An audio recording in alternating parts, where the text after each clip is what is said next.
Hey, church.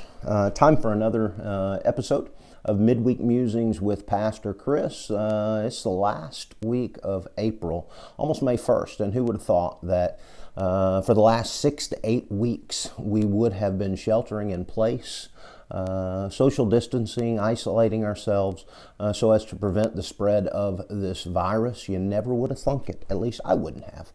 Most of us are getting anxious to get back together for our in-person worship services. I don't have a date for you yet. As soon as I do, I will communicate that whenever we believe it is safe to once again gather following the guidelines by local and state and national experts. Anyway, we can't hide out forever, can we? I guess that's a nice segue to today's passage, today's devotion. It's from 1 Kings chapter 18, about verse 16 to 45. It's the story of Elijah and the 450 prophets of Baal. If you recall from a few weeks ago, Elijah told King Ahab that it would not rain in the land of Israel, the kingdom, until he said so. And so there was this great drought. And King Ahab and Queen Jezebel were searching for Elijah, wanted him dead. And so they also attempted to kill many of the prophets of the Lord during that time. There was a faithful servant of the Lord. He was also a servant of the king. His name was Obadiah. And he hid out 100 prophets in 2 caves and fed them and gave them food and water to keep them alive during this time. Elijah approaches Obadiah and says, "Go tell King Ahab that I want to meet him today." And Obadiah says, "You know, they're looking for you. They want to kill you. Are you wanting me to sign my death warrant and go tell the king that I found you, but I didn't bring you in?" And Elijah says, "Tell him I'm coming today." And so the king and him have this exchange, and he basically says, "You know what, king? You and the people need to decide who's God. And you need to decide one way or the other. How about we have a little contest on Mount Carmel? Gather up your 450 prophets of Baal and meet me there along with all the people." So all the people throughout Israel gathered at Mount Carmel. And there's 450 prophets of Baal, and then there's Elijah. And Elijah said, "We're going to have a contest."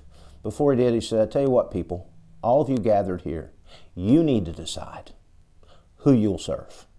If God is God, if Yahweh is God, serve him. But if Baal is God, serve him. But you can't have it both ways. You can't have a foot in both worlds, so to speak." And so Elijah said, "We are going to take 2 bulls and we're going to slaughter them. And before we light the altar, we're going to ask God to light it for us. I'll pray to God, you pray to Baal." And so he invited the 450 prophets of Baal to go first. On the altar of Baal, they slaughtered a bull. I know that sounds kind of disgusting, but it's the time that they lived in a few thousand years ago. It's the way things were done. And they put it on the altar, and they began to call out to Baal. And they began to dance and sing and pray to Baal. Nothing happened. About noon, if they've been doing this all morning long, Elijah begins to taunt them. Picture the heckler extraordinaire, if you will. He begins to heckle them and say, "Thought your God was a big God." Sounds like he's not listening. What, is he taking a nap? Is he even there? Do you have any pull with this God? Not so powerful, is he? And the 450 prophets of Baal begin to cut themselves and begin to let their blood flow. And they called out to their God more, and nothing happened. So Elijah rebuilt the prophet of the Lord, which had been torn down there, taking 12 stones, or not the prophet, the altar of the Lord, and taking 12 stones, and one for each tribe of Israel. And he slaughtered the bull, put it on the altar, and then he dug a trench, a huge trench around the entire altar. And then he asked him to bring 4 jugs of water and drench the altar.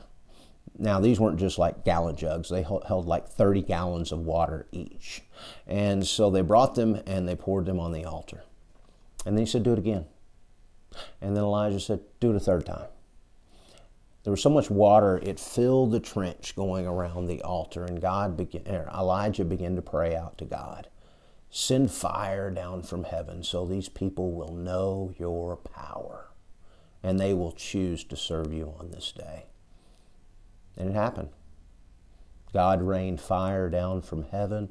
It was so powerful that it consumed the entire altar, including the 12 stones. The bull also lapped up all of the water in the trench. People were amazed. Elijah then had the 450 prophets of Baal put to death. And then it rained at Elijah's command. Great famine in the land came to an end.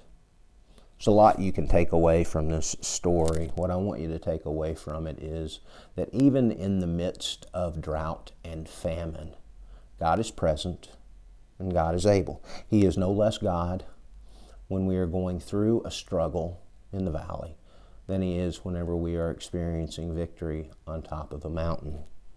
God's power is limitless. It is beyond limits. It knows no bounds. And do not waver in your faith even in the midst of these difficult times.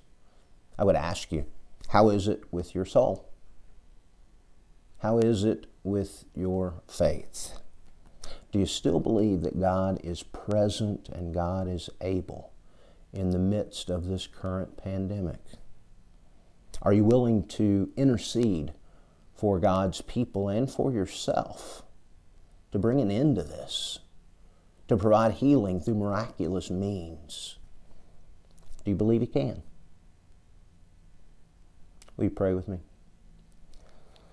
Heavenly Father, we don't know how you do it, but somehow you work all things together for good. We're praying that will happen now, that you will reveal your power just like raining fire down from heaven, that people will see and they will know that you are God. Nothing is beyond your control. Reveal your power and your presence. Heal your land. Miraculously bring healing to your world. We know you can. But even if you do not, we will still believe. In the name of Jesus we pray. Amen. God bless you, church. Have a good rest of your week. Hopefully you'll join us this weekend on Facebook or on the website for our online worship experience. And then we'll see you next week for another episode of Midweek Musings. Take care. God bless you.